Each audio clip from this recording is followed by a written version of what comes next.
I like to rank things my own way. What do you mean by that?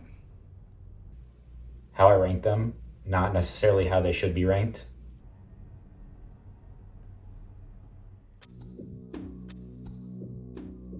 In a 1989 interview for the Los Angeles Times, David Lynch told the outlet, "I don't know why people expect art to make sense. They accept the fact that life doesn't make sense." In love with surrealist literature like that of Franz Kafka, and drawn to the technical innovations of movies like The Wizard of Oz, Lynch's creations were the embodiment of this quote. Movies is art and experience, not as simple, clear stories. His reputation precedes his works. I knew of Lynch long before I watched one of his films, and frankly, I was scared of walking into his world. There's no easy answers with his movies. The visual and the auditory often take priority over conventional storytelling. Why wouldn't I be afraid? It's this uncanniness that garnered him a cult following despite his film's lack of appeal to general audiences. Having fallen in love with his work myself, I find myself motivated to compare and rank his films against each other, likely to the dismay of how Lynch would have wanted his films to be talked about if he were alive today. David Lynch directed 10 films throughout his lifetime, and I'll be ranking all 10 films in this video, as well as Twin Peaks and Twin Peaks The Return as separate entries for a total of 12 works. There will be slight spoilers for every movie, so this is your warning to come back later if you haven't seen his whole filmography. Also, this is my opinion and a symbol of my individuality, so keep that in mind when you're flaming me in the comments. This will be a long journey, so let's get started with number 12. In this time, the most precious substance in the universe is the spice melange. The spice extends life. Between the extensive world building and large cast of the novel, Dune is pretty damn hard to adapt for the screen. David Lynch's version addresses these hurdles through frequent exposition, which violates the age-old adage of show, don't tell. Combined with voiceovers of the characters' internal monologues, I feel like I heard more of the story than I watched, and that should never happen with a film. I do feel like the movie gives us the correct cliff notes from the book, but Lynch's portrayal would have been way richer if dialogue drove exposition, not a space lady and Kyle MacLachlan's thoughts. Speaking of MacLachlan, neither he nor his fellow actors stand out, partly due to their performance, but also because the characterization is bad. Again, we're told what we're supposed to think about our cast before we see them, so actions don't shape characters how they should. Tack on special effects that are outdone by movies from the 60s, and it has me questioning if there's a single positive takeaway from David Lynch's Dune. I don't blame him for the film's failure. After all, Lynch had little control over the creative process. I guess if there's one thing I like, many sets were well crafted and positively contribute to world building, but man, this film is just bad. Damn! This sounds like dialogue from our script. Cut it.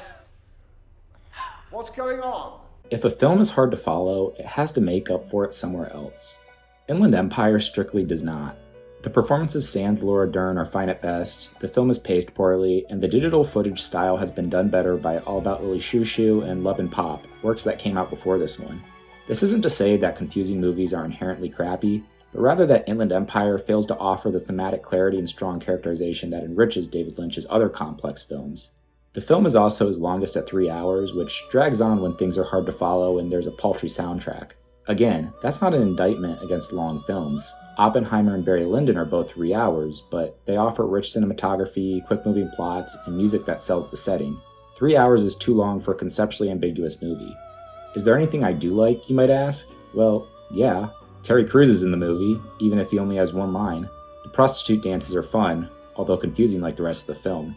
It's a shame that Lynch's last feature film was among his worst. Faster and faster.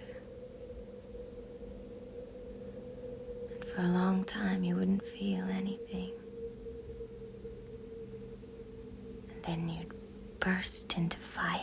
Reception on Lynch's prequel to Twin Peaks has become more positive over time. While this isn't a bad movie, I have to question whether the pendulum has swung too far in favor of Firewalk with Me. The ambiance that made the original Twin Peaks' run magical is gone. Soap opera influences are absent, and filming in the summer gave the shooting location a different ersatz vibe from the show.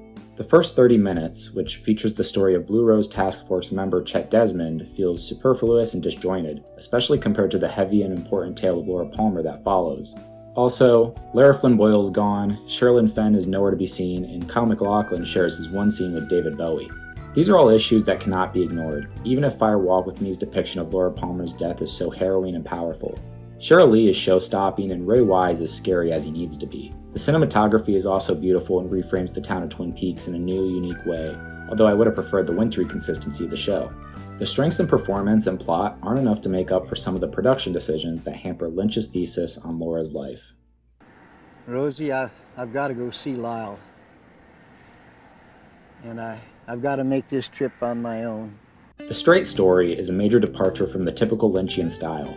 It's a wholesome Disney movie that on the surface is about two brothers, but has a lot of depth when you dig into it. The movie deals with trauma, growing old, family, both blood and found. Its themes are on the nose, and it feels like The Straight Story features a cross-dissolve a minute, so Lynch's touch can be felt despite not being conceptually similar to Inland Empire or Twin Peaks.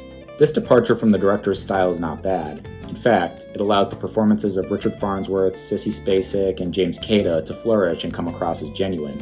In addition, the simple, linear plot meshes well with the Midwestern ambiance, complementing the shots of cornfields and open roads.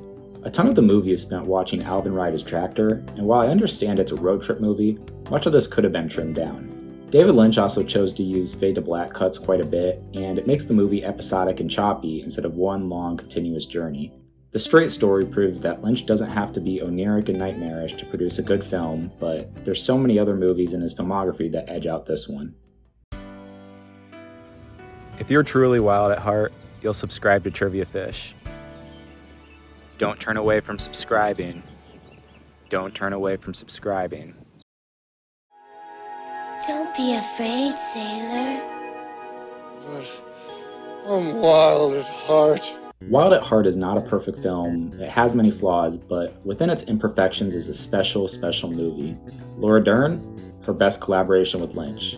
Nicolas Cage, weird and unpredictable, and yet he encapsulates the essence of living through mantras and existing in the moment. The two of them together are dynamite. Do you like The Wizard of Oz? I love The Wizard of Oz, and we get the Good Witch and Ruby Slippers and the amazing Sheryl Lee to advise Sailor. The post-production editing and non-diegetic sound really adds a special flair to the film, like when Laura Dern stomps on the bed and it transitions into a nightclub. My issue with Wild at Heart is that the second half falls flat. Once Sailor and Lula hit Texas, the story switches from a fast-moving road trip film to a steadfast grind. The roadside death and the sandwich story also missed the mark for me, and some of the scenes with Diane Ladd can be a bit much. I understand that Lynch was adapting a novel, but I wish the latter half of the movie kept the intense energy that the film started with. Wild at Heart is a wild ride, and it'll remain memorable in my mind for the Good Witch's message to Sailor, which I consider to be the best scene throughout David Lynch's oeuvre. I like to remember things my own way. What do you mean by that? How I remembered them, not necessarily the way they happened. To me, Lost Highway is a Walmart version of Mulholland Drive, and the seeds of Mulholland Drive's greatness can be found here. There's the Los Angeles setting, which Mulholland Drive captures better. The two characters are really one character concept as in its prototype with Lost Highway before being perfected. The cowboy trumps the mystery man, although the mystery man is great too. Through all of this, it's hard not to see the Lost Highway as a stepping stone to Mulholland Drive, which I'm shocked I haven't heard more discourse comparing the two online. Lost Highway still brings a lot to the table. The music is scintillating, both expertly composed but also included at the right times. We get a well-crafted side plot of detectives first visiting Fred Madison, then staking out Pete Davidson, and they provide a humorous edge that makes it arguably Lynch's best portrayal of the police in his filmography outside of Twin Peaks. The characters are undeveloped across the board, and while strong performances from Gary Busey and Patricia Arquette try to outrun poor characterization, it still stains the movie. The audio mixing is noticeably bad and made the film tougher to watch as well. Lost Highway is a mesmerizing film, but it gets beat out by other Lynch films that do the same things better.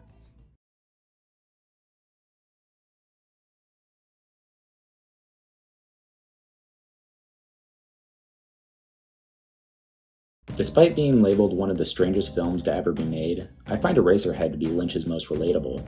Who doesn't get frustrated from time to time with their job? Who isn't scared of meeting your significant other's parents? Of parenthood, especially an unexpected one. Eraserhead can be a bit zany in portraying these things, but as a young 20-something a bit scared of being an adult, I see a lot of myself in Henry Spencer. I also love the lady in the Radiator for no other reason than I love her little dances and singing. The mise-en scene drives home the uncanny atmosphere with dirt in Henry's apartment or a suckling litter of dogs keeping viewers on their toes. Ultimately, I don't have issues with the weird moments of Eraserhead like I do with Inland Empire, as the former has more plot substance and clearer theming. However, the movie can be much at times, disgusting even. The alien baby makes me want to throw up, along with the pool that Henry and his neighbor sink into. I also think the movie takes a little long to get going, similar to Firewalk with Me.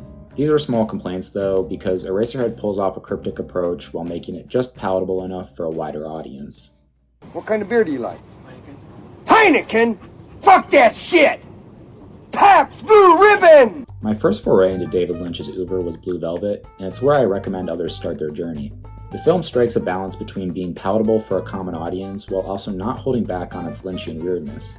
The movie is also the auteur's tightest, with no moment lasting too long and every scene contributing to the plot.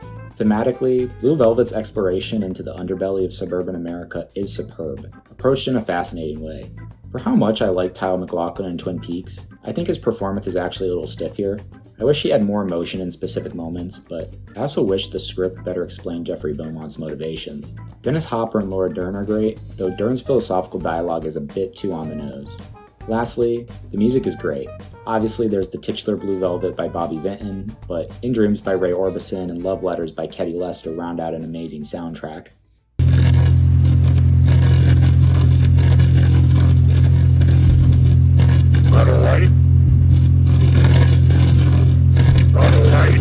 David Lynch made viewers wait 25 years following one of the craziest cliffhangers in television history, but boy did he deliver.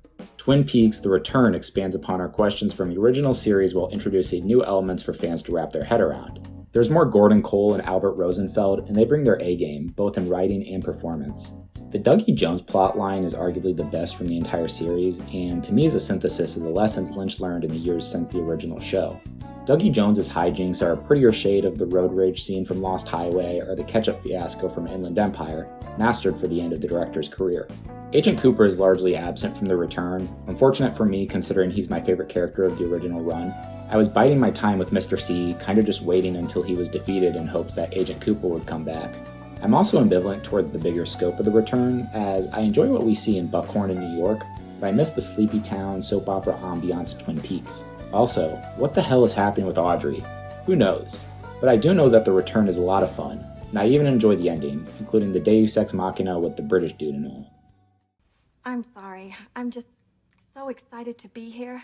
I mean, I just came here from Deep River, Ontario, and now I'm in this dream place. The first time I saw Mulholland Drive, I had freshly moved away from home to intern in a big city. To me, it was a dream place, like how Betty Elm sees Los Angeles, and I was able to see Mulholland Drive on the big screen in my dream place. Beyond the plot or meaning of the film, David Lynch nails the aesthetic of LA's two sides. Under the glitz and glamour of the big screen is a forlorn darkness, unrelenting and ever-present.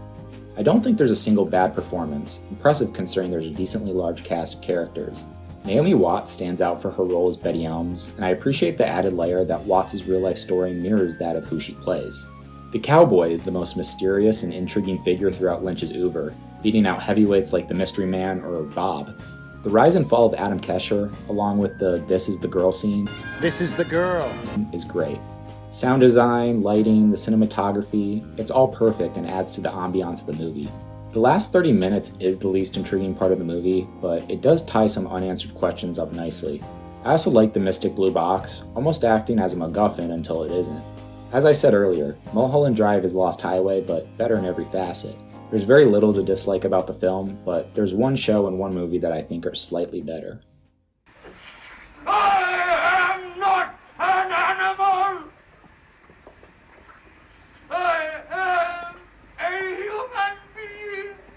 As humans, we have a natural tendency to judge, to form opinions. Sight being one of the most ready and overwhelming senses, we often judge what we see. Ourselves, others, and our surrounding society. The Elephant Man depicts the journey of a man to overcome those who judge him on appearances, and my god, did it bring me to tears. David Lynch does such a great job portraying the dichotomy between the few brave enough to care for people they don't understand, and the many whose preconceptions prevent humanity, as well as those who straddle these two groups. Anthony Hopkins and John Hurt are amazing as Dr. Treves and John Merrill respectively, with Hurt's physical acting impressively selling his disfigured form. The ending is incredibly sad yet equally comforting, and every story beat is hit well. I can't say I particularly enjoy when Merrick is beaten or abused, but I can find solace in knowing it doesn't define him. Merrick's one-liners about being human and finding people that care about him are also genuinely inspiring. Based on a true story, The Elephant Man is a welcome reminder that there are people trying to do good in this world. It is happening again. It is happening again. Twin Peaks. While David Lynch will always be remembered for his contributions to the movie industry, it's within the realm of television that you can find his magnum opus. Who killed Laura Palmer? It's the question that makes the show so enthralling, and seeing how the town of Twin Peaks reacts, as well as how Agent Cooper solves her murder, is fascinating. Kyle MacLachlan gives a hell of a performance as Dale Cooper, but Michael Ontkean, Lara Flynn Boyle, Sheryl Lee, and Jack Nance step up as well. I mentioned the lacking ambiance of The Return earlier, the dreamy, quiet, yet sinister atmosphere of small-town Washington that defines the original run.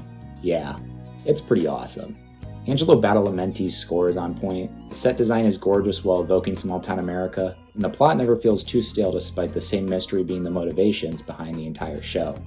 The reveal of the killer where the giant says, "It is happening again," is so jaw-droppingly perfect, and I don't mind the Wind and Murrow plot that comes after Laura's killer is apprehended. The middle stretch of season 2 gets criticized a lot, but I find Nadine being a high school cheerleader and Ben Horn reenacting the Civil War to be hilarious, although I can admit that it's still the worst stretch of episodes. It's funny to me that my favorite work of Lynch's is one he divorced himself from during its run, but despite his lack of involvement for the middle episodes, his imprint pervades the plot, the tone, and its legacy. Twin Peaks is the embodiment of David Lynch. So that's it. My rankings on David Lynch's filmography. Did you agree with my rankings? If not, what would you change? Damn. This sounds just like the script for my David Lynch film video. Cut it. What's going on? What the bloody hell's going on?